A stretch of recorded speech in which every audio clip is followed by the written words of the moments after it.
Tanghali, brother. Ang magandang tanghali naman ho.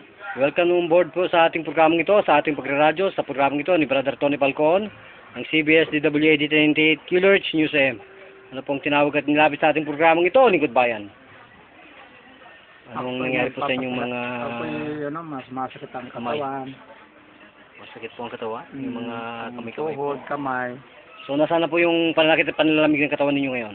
Mula ho itong ni brother dyan, parang guminhawa pakaramdam ko.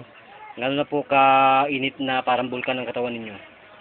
Nung pagkaramdam ko, nung hinidop siya, parang kinukuryente ang aking kamay. Ganun? Mm-hmm.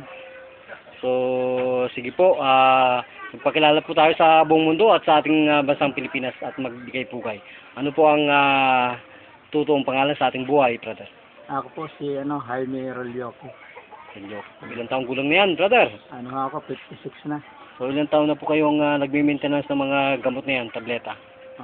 Bali 12 years na. 12 years na po. So, akala po ninyo ay wala nang kagamutan yung mga ganyang karamdaman?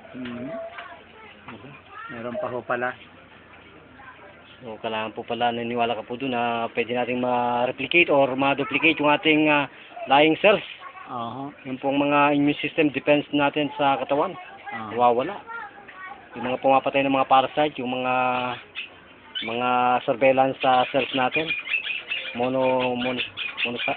Monocyte. Yan po yung mga defense mechanism na katawan. Kung minsan, yung life expansion po nila namamatay na. So, sobrang edad na po natin, nagkakaroon ng advanced aging. Kung ito po mga defense mechanism natin sa buong katawan, ay ma-accelerate po natin at maging bata, ano po kaya mangyayari sa inyong katawan?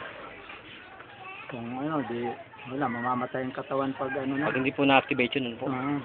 Kailangan po ma-replicate siyang mga cells natin. Maging healthy. So, ngayon po kayong nabigyan ng ganitong serbisyo libre publiko. Ano po ang malalaman natin at ibibigay ninyong impormasyon at panawagan sa lahat ng ating mga senior citizens sa ating bansang ito? Sa akin po meron po palang kagamotang sa mga sakit na ito. Ilan po ba yun? 370?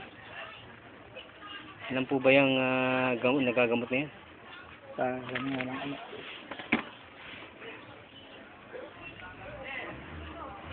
Ilan po yung nagagamot yung remedies na yan? Yan, 300 lang po yan. 370 remedies. Health problem ang cells. Totoo kaya yan, brother, sa natamo pong kagalingan ngayong hapong ito? Palagay ko, totoo ito. Naramdaman ko.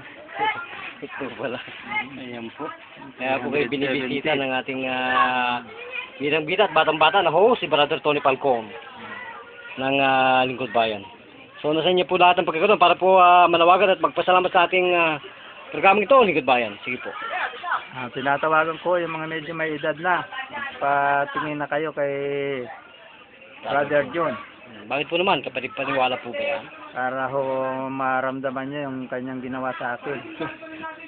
Totoong may kagamutan sa mga sakit sa mga arthritis na to. Marami pang iba. Kung gayon po, isang tanong na lang po, isang sagot. Buhay po pa ang Panginoon sa ating katawan? Buhay na buhay po. Buhay na po. Kailan pa po kaya yan na buhay ang ating Panginoon, brother? Matagal na ho. Matagal na, okay. Hanggang ngayon, buhay pa. Okay. Kung ganun po, tayo po yung magpapalam na sa ating programang ito, Lingkod Bayan, ni Brother Tony Falcon. Ito pa rin po ang inyong patroller, kasama Tony Falcon. Live po dito sa ating pagradyong ito, buhat po dito sa Paranaque. Nagulat para sa Lingkod Bayan, balita, bida ka, kasamang Tony Falcon.